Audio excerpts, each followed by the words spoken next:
દીકરો જો ખોટા રસ્તે ચાલતો હોય તો માતા તેને ટકોરે છે અને દીકરાના જીવન ઉપર દાગ ના લાગી જાય તેનું ધ્યાન પણ માતા રાખતી હોય છે। પણ સુરતમાં એક અજીબ ઘટના સામે આવી છે। સરકારી નોકરી કરનાર માતા વતી પુત્ર છે તે કટકી કરવા નીકળ્યો હતો અને માતા અને પુત્ર એસીબીની ટ્રેપમાં આવી જાય છે। શું છે આ સમગ્ર મામલો, વાત કરીશું આ વિડીયોમાં। વૈષ્ણવજન તો તેને કહીએ જે પીડ પરાઈ જાનાને રે। નમસ્કાર, નવજીવન ન્યૂઝમાં આપનું સ્વાગત છે। હું છું જયંત દાફડા। સુરત જિલ્લા પંચાયતની ખેતીવાડી શાખામાં વહીવટી પદનો દુરુપયોગ કરીને પોતાના જ સાથી કર્મચારીઓના હકના નાણાં રોકીને કટકી કરવાનો શરમજનક કિસ્સો છે તે સામે આવ્યો છે। માત્ર એક વર્ષ પહેલાં જુનિયર ક્લાર્કમાંથી સિનિયર એકાઉન્ટન્ટ ક્લાર્ક તરીકે પ્રમોશન મેળવનાર રૂપલ ટેલર અને તેમનો 19 વર્ષીય પુત્ર જીલ ટેલરને એસીબીની ટીમે 30,000ની લાંચ લેતા પકડી પાડ્યા છે। ખેતીવાડી શાખામાં વર્ષ 2022થી 2024 દરમિયાન ફરજ બજાવતા વિવિધ કર્મચારીઓના પ્રવાસ ભથ્થા તથા લીવ ટ્રાવેલ કનેક્શન બિલ છે તે મંજૂર કરવાના બાકી હતા, જેની સત્તાવાર જવાબદારી સિનિયર એકાઉન્ટન્ટ ક્લાર્ક રૂપલ ટેલરની હતી અને તેઓ કાયદેસરના નાણાં સમયસર પાસ કરવાના બદલે તેઓ દબાવીને રાખતા હતા અને બિલ દીઠ લાંચની રકમ છે તે નક્કી કરી હતી। જો કે માતા જે કટકી કરતી હતી તેના પૈસા પુત્ર લેવા જતો હતો અને આખરે એસીબીએ બંનેને ઝડપી પાડ્યા છે અને આ સમગ્ર મામલાને લઈને એસીબીના અધિકારી શું કહી રહ્યા છે તે પણ સાંભળો। ગત રોજ એસીબીને એક જાગૃત નાગરિકથી ફરિયાદ મળેલી।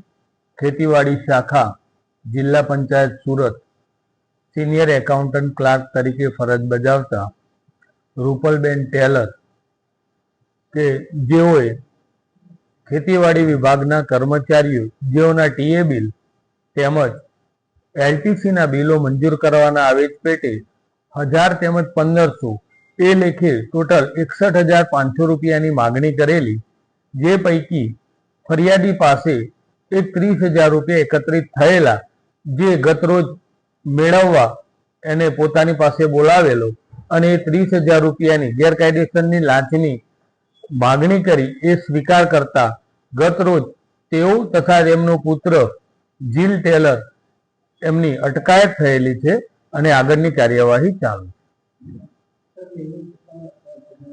આ જે રૂપલબેન છે તે લગભગ છેલ્લા 11 વર્ષથી ફરજ બજાવે છે અને તેઓનો હાલનો પગાર 54,000 છે।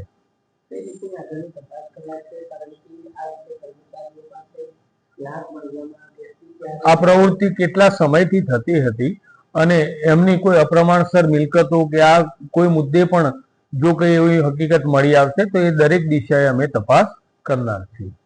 ફરિયાદના આધારે એસીબીની ટીમે શુક્રવાર સાંજે સિનિયર ક્લાર્ક રૂપલ ટેલરના જહાંગીરાબાદ સ્થિત નિવાસસ્થાને તેમણે એક વોચ ગોઠવી હતી અને ફરિયાદી પ્રથમ હપ્તાના 30,000 આપવા માટે ત્યાં પહોંચ્યો હતો અને ગણતરીની મિનિટોમાં જ મહિલા આરોપી રૂપલ ટેલર ત્યાં આવી પહોંચી હતી અને ફરિયાદી સાથે વાતચીત કરીને લાંચની રકમ લાવ્યા છે તેની ખાતરી કરી લીધી હતી અને પૈસાની ખાતરી થઈ ગયા બાદ આ સાતીર મહિલા છે જેણે નાણાં સ્વીકારવાના બદલે ત્યાં હાજર પોતાના 19 વર્ષીય પુત્ર જીલ ટેલરને ઇશારો કર્યો હતો અને માતાની સૂચના મળતા જીલે ફરિયાદીના હાથમાં રહેલા 30,000 રોકડા છે તેણે લીધા હતા અને પોતાના ખિસ્સામાં મૂક્યા હતા। આ જ સમયે એસીબીની ટીમ ત્રાટકી હતી અને માતા અને પુત્ર બંનેને રંગે હાથે ઝડપી પાડવામાં આવ્યા હતા।